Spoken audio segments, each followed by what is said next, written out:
even camping furniture. Even Hi, though I don't, everybody. It's Dina with the Realize Foundation, and I'm here with Deb, and we are just laughing about ugly sweaters and cupcakes, which we're going to have to explain in this video. But I want you to, I want Deb to talk about her chapter in this fourth book. She's written in all four books. And those of you who don't know Deb, she's also on our board, and she is a comedian in her own right. So she will make you laugh. So, Deb, tell us what you wrote about in book four. so the title of my chapter is called Permanent Solution to a Temporary Problem. And Dina and I are laughing because I don't know if many of you believe in psychics, but that's where this kind of started. I went to see a psychic friend of mine who actually channeled my ex-boyfriend, who literally shot himself in the parking lot of his workplace. And I did not know what happened until way after. My parents. I was a very sick individual at that time. Um, and a few weeks later, a few months later, I asked my mom, I said, "Hey, I'm going to ask him if he wants to go to a dance." She goes, "You can't." And I said, "Why not?" She goes, "Because he's dead." And, I instantaneously hit the ground thinking that, oh my God, here he is, and you go through all these emotions, right, of anger and sadness and everything. But the psychic actually allowed me to talk to him. And most people, if you don't believe, you have an experience like the one I had. But she brought up ugly sweater and cupcakes, which I forgot about because I'm getting older, and literally was answering questions that nobody else could answer. And when I found out it was him, I started to ask some questions. And I asked him why he killed himself, and he said, "Suicide is a temporary solution to a permanent solution to a temporary problem. He lost his head for a split second and pulled the trigger. He regretted what he had done afterwards, but it was too late." So that's where, permanent solution to a temporary problem. We all go through that, right? I've learned over the course of my life that when this starts to happen for me, I become overwhelmed or whatever, I had to take a nap. But in this chapter, that's the basis. But in this chapter, I'm very, very vulnerable. I'm going to share with you my journey all the way from 15 to where I am now. All of the stays in the mental institutions or psychiatric hospitals, the troubles that I put my family through, and all of the things that have happened in my life to bring me to this point. While I was writing this chapter, I was able to literally work through some things and somewhat forgive my family and realize my part in what had happened. We're none of us come with an owner's manual of, hey, if she does this is what we're going to do because, oh my gosh, that's not even in there. How do we address this? So what happens is a lot of people, what do? We want to shut down. And so it's a very, very vulnerable chapter this time. And it also made me go back and realize that I am here for a reason. That between all the drug overdoses and the cutting, the self mutilation, the suicide attempts of various types, I found out that number one, my higher power has a sense of humor because I have to be the only suicidal person who's afraid of guns and heights. The best two ways to kill yourself, right? So yes, my higher power has a very sick sense of humor, but he did win, and that's why I'm sitting here and being interviewed by Dina and writing my story to help others who have gone through the same thing. Um, and to let you know that no matter what you go through, you're meant to be here. You're totally meant to be here. And we are all valuable in our own way, and we all have lessons to teach each other and things that we need to say to each other. Even if we're walking through an airport and somebody has a frown on their face and you smile at them, you might be there just for that moment to change the course of their day. Um, but after all the drug overdoses, there should be no reason why I have the ability to do what I do. I've achieved a lot of different things. I have mental capacity to do things that I've never thought I would do. Um, Being a part of the Realize Foundation and Scars to Stars, also writing children's books, and even speaking. But I look over the course of my life and some of the low spots, even being fired by my psychiatrist. How many people are fired by their psychiatrist in an ER? Okay. I was blessed to have parents that had good insurance. So I was in Club Med, so to speak, 3 times, right? But I was in those state facilities where it's not as nice as what some of the other spots are. So I hope that as people read this chapter and they get to see a small little segment of my life, which is about 8 years, from the time I was 17 until 25, that they can look at their own life and realize that they are here for a reason.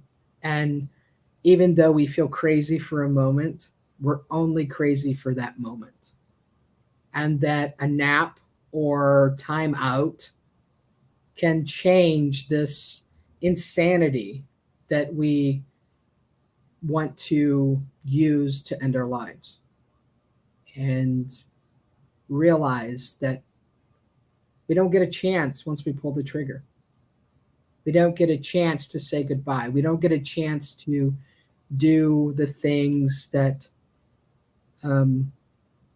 we're meant to do on this earth. And we all have a purpose.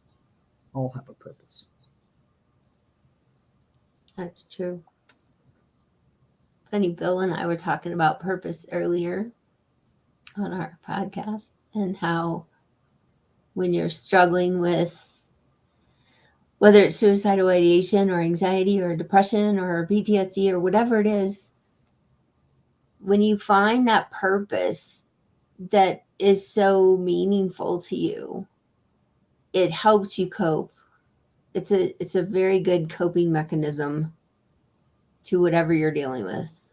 And when I started this mission, it changed everything. Like I've had depression my whole life and a lot of anxiety.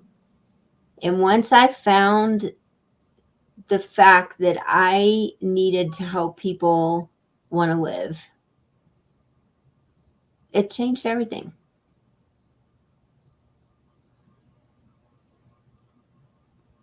And it kind of, I mean, I think your story and my story, we've been working together for quite a while. I think our stories kind of mirror each other. We've known somebody who was really close to us who killed themselves. That literally helped us to, hopefully, you grew a lot faster than I did. I took like 30, 40-year detour. And, I'm not going to give in. And you just said, okay, but you had your own struggles as well. So I think that's finding your purpose and being there for other people. It's a blessing. It's just such a blessing. Yeah.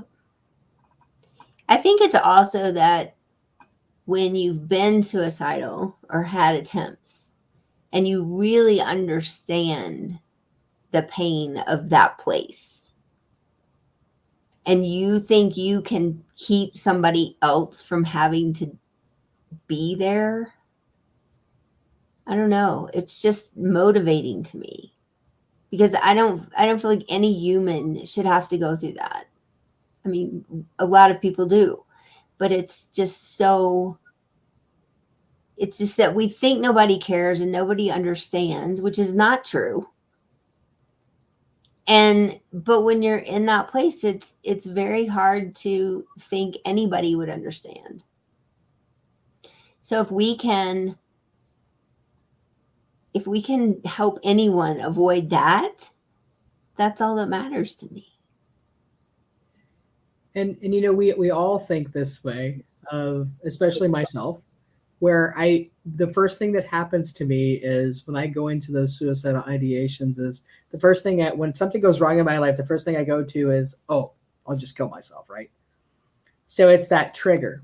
However, when I really take a look at why I get that way, I look at it always comes back to is I always think everybody else's life is better than mine. And I don't take a look at where I am and what I have to be grateful for. I have a lot to be grateful for, and I have a lot more to do on this earth to help other people.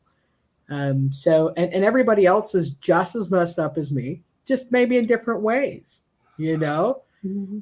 And it's. I think that's where the humor comes in, right? Mm-hmm.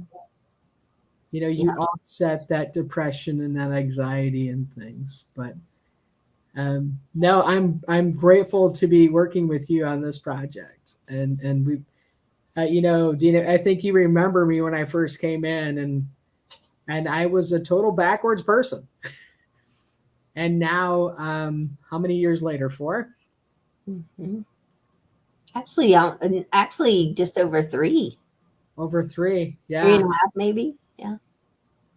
My life has totally turned around. It's getting honest. I was getting honest with myself and realizing that my story can help other people. It might not help everybody because I'm not for everybody, right? My story is not for everybody, and not everybody has to like me. Mm-hmm. But it's one of those things where if they choose to read my story, it helps them. Wonderful. Yeah, it's true. And I think also the misconception of I'm going to write my story to help other people. I believe that happens. I believe that our books do change people's lives and do help people. But I also think that when people come in to write their story, they don't understand how much it's going to change them. And it does. It does because you're being asked to write something that is so ingrained in you. And I think this chapter was the hardest for me to write because I've held on to this for a very long time. And you don't realize the release that it has once you just put it out there. And, some people might look at you and say, I always say this about my life. And Dean, I think I've already told this to you, but I always say that I have a reality show life. And that, I do things and people think I'm crazy. Well, to me, crazy is doing things that make me happy, but things that other people might want to do, but they don't understand why I'm doing it. So I have a different terminology different definition for crazy now. Okay. So if you hear me say crazy, it's a positive thing. Don't call my therapist and say, hey, she's using that word again. Because she'd be like, yeah, I know. I've been working on it with that for a very long time. So, yeah, but it's about living your life instead of existing.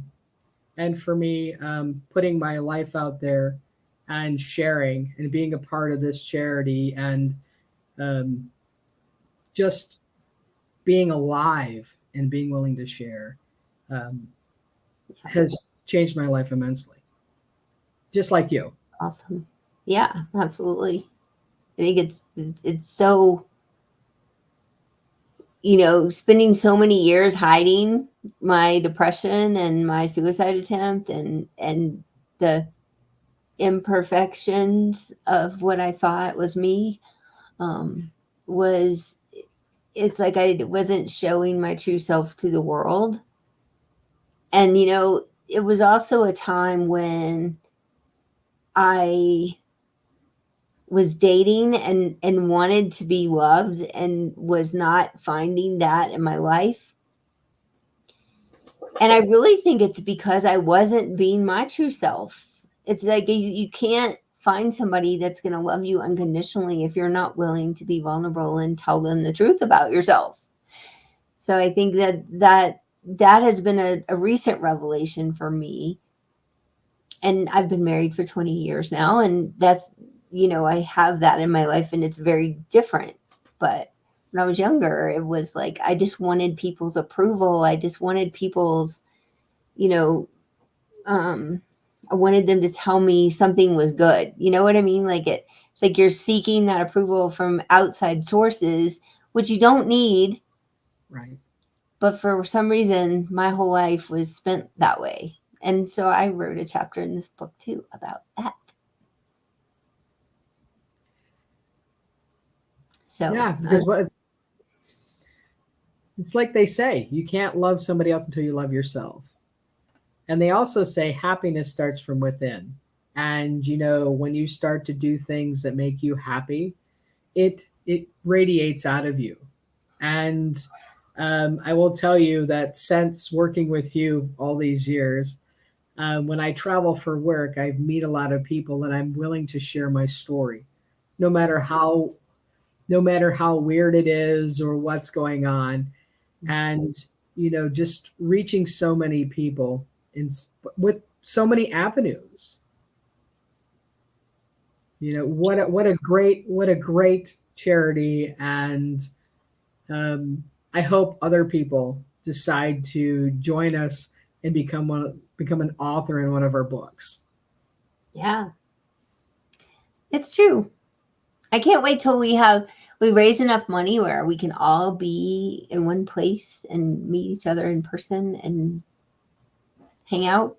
But I also am excited about new things that are happening that are giving us opportunities to meet people in person and talk about this stuff too. So I don't know. I see 2025 growing a lot. So, well, thank you, Deb, for chatting with me about book 4. Thank you for having me. Absolutely.